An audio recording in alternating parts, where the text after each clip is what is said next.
பொய்யிலேயே பிறந்து பொய்யிலேயே வளர்ந்த புலவர் பெருமானே, கொஞ்சம் அத திருத்தி சொல்றேன், புலுகர் பெருமானே. அது இன்னும் பொருத்தமா இருக்கும். அவருடைய அண்ட புழுகு, ஆகாச புழுகு என்ன தெரியுமா? பெண்களுக்கு பாதுகாப்பு தமிழ்நாட்டில் எங்க போனாலும் கொட்டி கிடக்குதா.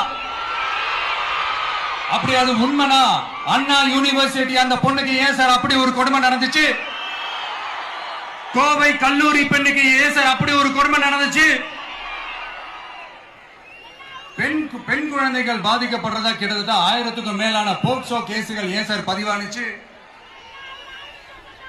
போதைப் பொருள் கலாச்சாரம் கண்ட்ரோலே இல்லாம அது பாட்டுக்கு தாறுமாற எங்கேயோ போய்கிட்டு இருக்கு. வயலன்ஸ் எல்லாம் தலைவிரிச்சு ஆடுது.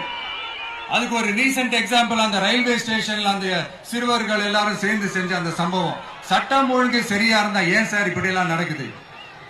சட்டம் ஒழுங்கு சரியா இருக்கணும்னா முதல்ல தமிழ்நாட்டுக்கு ஒரு டிஜிபி வேணும் சார். எங்க சார் போனார் அவரு? எங்க அவரு?